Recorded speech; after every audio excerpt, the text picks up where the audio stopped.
Bismillahirrahmanirrahim. Assalamualaikum warahmatullahi wabarakatuh. Alhamdulillahirrahmanirrahim. Pada kesempatan kali ini saya mewakili kelompok 8 akan mempresentasikan yaitu instrumen evaluasi bentuk tes, yang mana disusun oleh Adi Eka Buwana, Muhammad Sofyan Basori, Willianto, dan saya sendiri Dava Afrian Devi Cahya. Seperti yang kita ketahui, proses belajar mengajar merupakan suatu proses yang bertujuan. Tujuan tersebut dinyatakan dalam rumusan kemampuan atau perilaku yang diharapkan dimiliki siswa setelah menyelesaikan kegiatan belajar. Nah, untuk dapat mengetahui kualitas proses belajar mengajar, perlu dilakukan usaha penilaian atau evaluasi terhadap hasil belajar siswa. Langsung kita memasuki pembahasan. Yang pertama ada tes. Pengertian tes yaitu tes diambil dari kata testum, yaitu suatu pengertian dalam bahasa kuno yang berarti piring untuk menyisihkan logam-logam mulia. Ada pula yang mengartikan sebagai sebuah piring yang dibuat di tanah. Dalam bukunya yang berjudul Evaluasi Pendidikan, Dr. Andes Amir Dahlen Indra Kusuma mengatakan, tes adalah suatu alat atau prosedur yang sistematis dan objektif untuk memperoleh data-data atau keterangan-keterangan yang diinginkan tentang seseorang dengan cara yang boleh dikatakan tepat dan cepat. Yaitu tes merupakan suatu alat pengumpul informasi. Jika dibandingkan dengan alat-alat yang lain, tes ini bersifat lebih resmi karena penuh dengan batasan-batasan. Yang kedua yaitu ada jenis-jenis tes, yaitu ditinjau dari segi kegunaan untuk mengukur siswa. Maka tes dibagi menjadi 3. Ada tes diagnostik, yang kedua tes formatif, dan yang ketiga ada tes sumatif. Ketiga jenis tes di atas memiliki perbedaan yang dapat ditinjau dari 9 aspek, yaitu fungsi, waktu, titik berat atau tekanannya, alat evaluasi, cara memilih tujuan yang dievaluasi, tingkat kesulitan soal-soal tes, cara menyekor tingkat pencapaian, dan metode menuliskan hasil tes. Nah, berdasarkan atas jumlah peserta atau pengikut tes, yaitu dibagi. Yang pertama ada tes individual, yaitu tes di mana pada saat tes itu diberikan hanya menghadapi satu orang. Yang kedua tentunya ada tes kelompok, yang merupakan kebalikan dari individual tadi yang berarti beramai-ramai atau berkelompok. Yang kedua ditinjau dari segi penggunaannya. Yang pertama ada tes buatan guru. Yang kedua ada tes buatan orang lain yang tidak distandarisasikan. Yang ketiga ada tes standar atau tes yang telah distandarisasikan. Nah, selanjutnya ditinjau dari segi bentuk jawaban atau respon. Yang pertama ada tes tindakan, yaitu apabila jawaban atau respon yang diberikan oleh anak itu berbentuk tingkah laku. Dan yang kedua ada tes verbal. Tes verbal yaitu apabila jawaban atau respon yang diberikan oleh anak berbentuk bahasa, baik bahasa lisan ataupun bahasa tulisan. Yang ketiga, bentuk tes.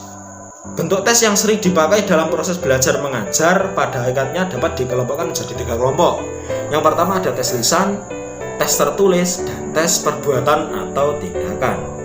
Nah, bentuk tes tertulis secara umum dapat dibagi menjadi 2 kelompok lagi. Yang pertama ada tes objektif, yaitu masih dibagi lagi antara lain yaitu true false, yaitu suatu bentuk tes yang item-itemnya berupa statement benar dan statement salah. Yang kedua ada multiple choice, yaitu suatu sistem yang terdiri dari suatu statement yang belum lengkap. Dan yang ketiga ada matching, yaitu suatu bentuk tes yang terdiri dari 2 kolom paralel yang berisi statement. Dan yang terakhir yaitu completion, atau item completion terdiri dari suatu statement atau kalimat yang belum sempurna. Nah, tes objektif ini ada kebaikannya, antara lain dapat dijawab dengan cepat, reliabilitas skor yang diberikan terhadap pekerjaan anak-anak dapat dijamin sepenuhnya, dan jawaban-jawaban tes objektif dapat dikoreksi dengan mudah. Selain kebaikan, tes objektif ini tentunya memiliki kelemahan. Kelemahannya antara lain karena disediakan alternatif jawaban ada kemungkinan murid-murid yang tidak mengetahui pilihan yang tepat mengandalkan pilihan mereka secara mereka-reka. Dan yang kedua yaitu kelemahannya dibutuhkan biaya administrasi yang besar untuk mencetak tes tersebut karena terdiri dari jumlah item yang cukup banyak. Nah, selain dari tes objektif tadi, yang B ada tes IC.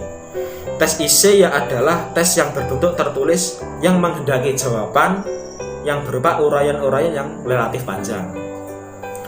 Kebaikan tes IC sendiri salah satunya sangat cocok untuk mengukur atau menilai hasil suatu proses belajar yang kompleks yang sukar diukur dengan tes objektif. Dan kelemahan dari tes IC sendiri adalah pemberian skor terhadap jawaban tes IC kurang reliable dan jawabannya sendiri relatif panjang.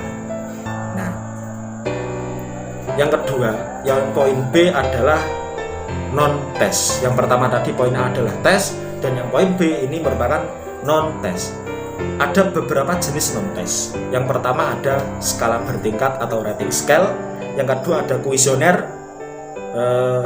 Yang ketiga ada daftar cocok atau checklist. Yang keempat ada wawancara atau interview. Dan yang kelima ada riwayat hidup. Dan yang keenam ada pengamatan. Oke, berikut teman-teman tadi uraian panjang yang dapat saya sampaikan. Berikut adalah kesimpulannya. Intinya tes merupakan suatu alat atau prosedur yang sistematis dan objektif untuk memperoleh data atau keterangan-keterangan yang diinginkan tentang seseorang dengan cara yang boleh dikatakan tepat dan cepat. Nah, yang kedua, jenis-jenis tes dapat dilihat dari segi kegunaan untuk mengukur siswa, jumlah peserta, penyusunannya, dan bentuk jawaban.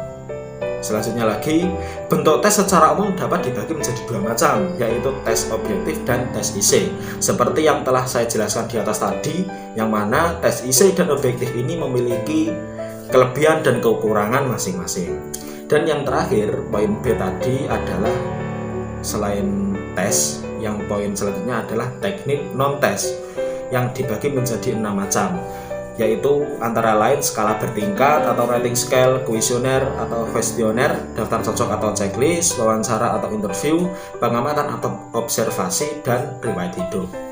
Oke teman-teman, demikian presentasi yang dapat saya sampaikan. Ada kurang lebihnya saya mohon maaf, dan kami juga mohon maaf. Wallahu muwaffiqil aqwamit thoriq. Wassalamualaikum warahmatullahi wabarakatuh.